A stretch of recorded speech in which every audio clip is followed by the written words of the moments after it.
Hola a todos, ¿cómo les va? Vamos a ver hoy una de las cuestiones más interesantes para crear una historia, tanto sea en cómic o en un cuento. Y se trata de el personaje o los personajes, que es muy interesante el recorrido que hay que hacer para construir un personaje bueno, potable, interesante. Primero que nada, tenemos, los que somos dibujantes, la fortuna de poder diseñarlo, de poder armarlo y ver un montón de características que hacen al personaje. Es las características físicas. Puede ser grande, pequeño, delgado, robusto, con ropas muy vistosas, con ropas exóticas, con ropas comunes. Todo eso para definir el carácter y la personalidad del personaje. Una vez que tenemos eso, o sea, ya tenemos el aspecto, que el aspecto es muy interesante también tenerlo y siempre guardar la descripción, para no entrar en errores que a veces pareciera que no son comunes, pero son, cuando describimos el personaje más adelante. O sea, tenerlo dibujado nos facilita esto, o sea, hacer los bocetos de distintas posturas, de distintos gestos del personaje para definirlo. Entonces ya sabemos, tiene cierta altura, tiene cierta contextura física, y, y el rostro eh, tiene sus particularidades, porque puede tener una nariz puntiaguda, una boca muy grande, ojos de un color o de otro, el cabello de un color o de otro. Todo eso tienen que tener en cuenta que también juega a nivel relato. El aspecto cuenta, el aspecto nos dice mucho del personaje, porque se va construyendo. Una persona, un linchera, con, con un pordiosero, con su propio aspecto, nos va definiendo lo que es el personaje. Es un pordiosero.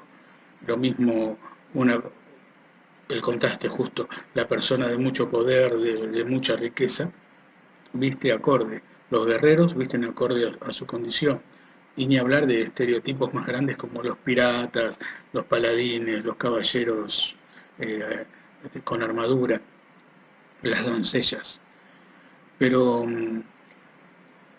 más profundo de esto, para definir el personaje, bueno, esto es lo que les decía, es tener en cuenta siempre, si vos a un personaje le pusiste tal color de ojos en un momento, ese color de ojos se mantendrá. Y a veces juega a función de la comodidad del dibujo también. Hay cosas, porque hay aspectos que contrastan más. Es muy conocida la anécdota de Hal Foster, el creador del Príncipe Valiente, que es un vikingo y le puso pelo negro, ¿es verdad? Seguro que había vikingos con pelo negro, pero lo más conocido es el tipo fortachón, de pelo largo rubio, y barbas rubias, y esos cascos, que se supone que de cuernos en realidad nunca eran, pero alguien alguna vez los dibujó con cuernos y quedó para siempre el estereotipo del vikingo con casco de cuernos. Bueno, Hal Foster explicaba que al príncipe valiente, al príncipe Val, le hizo el cabello negro para que fuera mucho más fácil su identificación dentro de todo el contexto y más fácil para el dibujo, o sea, porque de esa manera podía dejar el fondo con plenos en blancos o line art, con líneas, porque tenía la cabeza con ese particular corte que le había hecho el príncipe valiente de pelo negro. Y otra cosa también que define esto es más psicológico. Se supone que por eso muchas de las brujas se dibujaban casi siempre con pelo negro, o las personas de carácter con pelo negro, porque decían que representaba psicológicamente, aunque en la realidad es totalmente desvinculado esto, el hecho de que esa persona tiene pelo negro o pelo rubio o es de un color de piel o de otro color de piel. Los caracteres de las personas se definen no por esto, sino por sus actitudes, en la realidad. O sea, pero en historieta es muy común utilizar modelos o estereotipos para llegar al mensaje con mayor facilidad. Yo, la verdad que no puedo recomendarlo así como así, porque es algo tradicional. Pero hoy la mentalidad está cambiando y es hora de empezar a romper ciertos esquemas, ciertos parámetros que antes se respetaban muchísimo. Ni siquiera se respetaban, eran totalmente naturales. Bueno, las chicas de Divito por un lado, o si no, siendo más para acá, las imágenes que da Fran Frazetta, cómo son los personajes de Frazetta, cómo son las chicas de Fran Frazetta. Yo mismo recuerdo que mis dibujos eran mucho más llamativos cuando yo hacía esas mujeres voluptuosas, esas mujeres enormes que no existen, que son la exageración de la exageración de la exageración de la fantasía de un tipo que no conoce a las mujeres. Entonces veías esas tremendas mujeres exóticas en situaciones siempre vulnerables, sin carácter, sin personalidad, totalmente más ahí como una especie de complemento forzado, porque ni siquiera necesario para el protagonista que siempre era masculino. Eso fue el pasado, eso es algo que ya cayó, que por suerte ya cayó, ya no existe. Entonces ahora los personajes se definen más por la actitud, y a eso vamos. El siguiente punto a considerar para construir un personaje es sus características de carácter, su personalidad. Y eso es mucho más rico. O sea, ¿qué clase de personaje tenemos? ¿Cómo reacciona ante, ante la injusticia, ante lo que ve, ante lo que lo rodea? ¿Cómo reacciona? Eso tenemos que tener bien claro para mantener, primero, una coherencia de lo que hacemos con el personaje. O sea, desde el principio, si una persona es alguien que no se banca en la injusticia, está bueno mostrarlo que mantiene esa actitud durante todo el tiempo que lo exponemos. Si un personaje es un tipo que le importa tres pepinos nada, que no tiene escrúpulos, que se vale de cualquier recurso para obtener lo que quiere, es bueno que, que sea fiel a esa actitud, a menos que algo resulte un quiebre, que eso es otro tema, es parte del guión. Pero estamos hablando de la construcción del personaje, de lo que vamos a presentar, lo que vamos a mostrar, de cómo es esa criatura que estamos formando, ¿no? Fíjense que todavía no mencioné que fuera ni el personaje principal, ni un complementario, ni siquiera si fuera el villano. Esto vale para todos. Tenemos que construir el personaje sabiendo eso, cómo reacciona, tipos de gestos que tiene, tips que pueda tener. Hay algunos tienen frases, otros tienen características físicas importantes. Puede ser un tipo que le falte un ojo, puede ser una chica que le falta una pierna. Estoy hablando de mutilaciones, pero también puede usar cierta clase de ropa que la distinga. El peinado también es interesante. Y cualquier complemento de la vestimenta o de, o de la actitud, tatuajes, eso todo enriquece al personaje, pero más que nada la actitud de cómo se mueve. Por eso hay que también practicar cómo camina, qué clase de respuestas da. Y también en esto surge una cosa que es importante para describir el personaje, para la construcción, que es qué motivaciones tiene, qué es lo que le interesa, qué es lo que busca, porque eso va a tener mucho que ver con el guión en sí, en la parte del conflicto que empieza a interesar el relato. Cómo resuelve esos problemas o circunstancias, y también ahí nos remonta directamente a otro ítem que tenemos que considerar cuando vamos a crear un personaje, que es su historia. En la historieta se usa muchísimo, más que nada la de superhéroes, el tema de historia de origen. Porque los superhéroes necesitan origen, o sea, para mostrar un tipo disfrazado, con poderes rarísimos, y tenés que explicarlo. Y por eso les es una historia de origen. Los personajes más terrenales o más normales también tienen historias, o sea, porque todo lo que es viene de alguna especie de pasado. En la película Conan, no es como en el libro, en el libro hay una breve descripción de que Conan nace en el campo de batalla y que es un cimerio y que los cimerios son bárbaros y por eso son tipos que reaccionan de manera muy simple, de manera muy bestial a las cosas. Tiene una especie Conan en sí tiene una especie de código de nobleza muy particular y tampoco es un tipo de muchas preguntas para resolver algún conflicto, o sea, enseguida pela la espada o el hacha o el garrote o los puños. Mm, No se cuestiona mucho esas cosas. En realidad Conan es un tipo muy macizo y esquemático.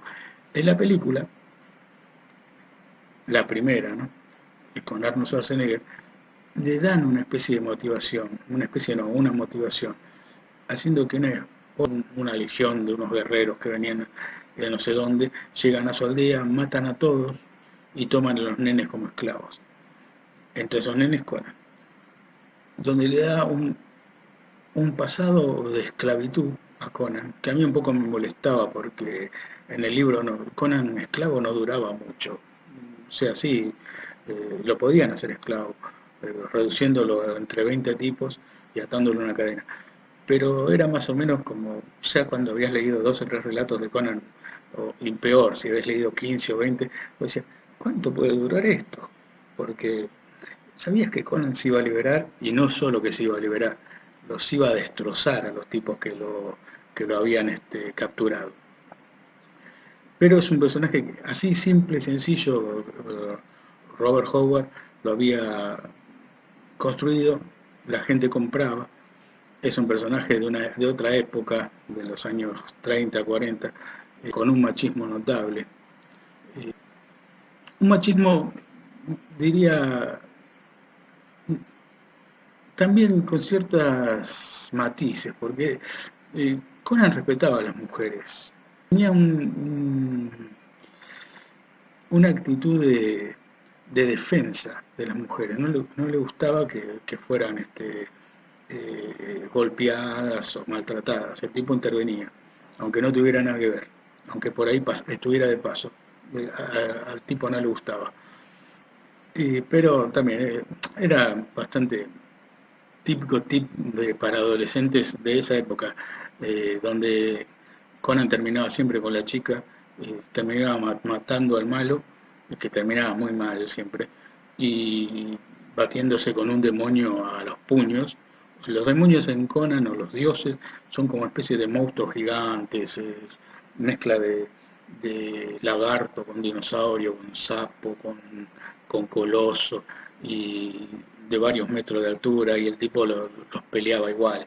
Nunca arrugaba, eso era interesante en Conan, nunca escapaba, siempre le decía frente. Pero bueno, eso para describir un personaje muy clásico, para contar algo sobre un personaje clásico. Pero el tema es la historia que le hacemos. Siempre es bueno que sepamos algo del pasado, porque el pasado influye en el presente. Y eso nos construye una personalidad. Si tenemos una chica que ya nos muestra una situación de una personalidad formada desde pequeña, desde chica. Y bueno, ya como mujer podemos saber cómo va a reaccionar a cosas que tienen que ver con la presión o con la explotación. Si es una chica que siempre estuvo todo bien, o sea, que quizá llegó a sus 30 en una casa común, con padres, tíos, abuelos, toda gente que nunca les pasó nada, que conocen toda la fortuna y lo bueno de la vida. Tenemos a un personaje que, para hacerlo interesante, hay que agregarle algún conflicto. ¿Y qué tipo de conflicto le agregas a una persona que lo tiene todo en la vida? O sea, que todo le salió bien, que conoció al amor de su vida, se casó con él, eh, viajó por el mundo. O sea, alguien que tiene todo eso, la verdad que resulta vistoso o interesante para el que lo vive, pero para el que lo ve no le cuenta ningún sentido. Eh, el tema del conflicto para mí es muy importante, y yo soy de pensar que hay que ser hiper crueles con los personajes, hacerle de todo.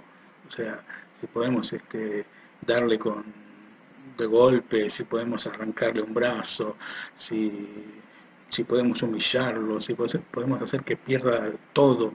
Eh, es bueno, porque de ahí el personaje resurge, el personaje muestra su temple, porque vuelve a reconstruirse, vuelve a hacerse el mismo.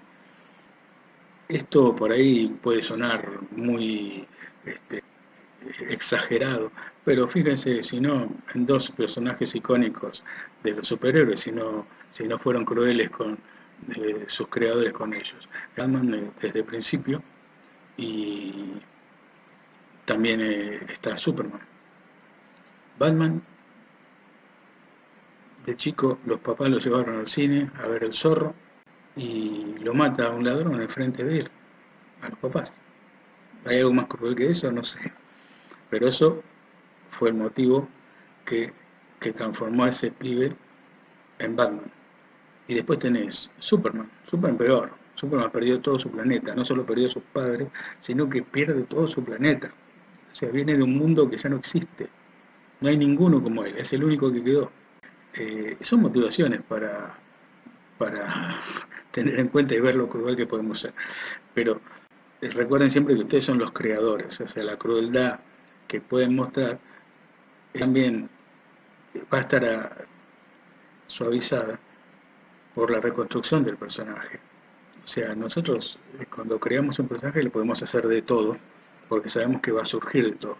Hacer un personaje que le hacemos de todo, y le seguimos haciendo de todo, y le seguimos haciendo de todo, y el personaje no se construye, en realidad eso no es un relato, eso es una especie de sadismo personal que tenemos, y no le interesa a nadie. La verdad que eso no sirve ningún relato si no tiene una motivación, un ejemplo de fuerza, de reconstrucción, de carácter, para que nos guste el personaje, porque también tiene que haber una relación entre el que mira, entre el que lee una historia, con los personajes de esa historia, incluso con el villano. El villano puede tener, ya hay muchísimos ejemplos de los villanos que no son del todo oscuridad, o sea, no son negro y blanco, que los grises son los que enriquecen al personaje. Todo villano que tiene alguna particularidad de bondad. Hay en la última película de Spider-Man, en la primera, perdón, de Tom Holland, ¿no? Muestran a este que es un genio, a este actor que hace de Keaton, ¿no? Que hizo de Batman hace años, en los 80 y en los 90, y, y acá hace del buitre. Y lo interesante es de que muestran todo su lado humano, su lado como padre de familia, el tipo que se preocupa. Sí, es un tipo que no tiene escrúpulos para hacer plata, para hacer negocios. Un tipo que vende por izquierda, que trafica tecnología. Pero hay una parte de él donde también es un tipo que tiene una familia, tiene una esposa, tiene una hija, que le preocupan. Sí, el tipo está equivocado, la verdad que sigue siendo un villano de los villanos, pero ese carácter le da un matiz especial. Y como este ejemplo hay muchos.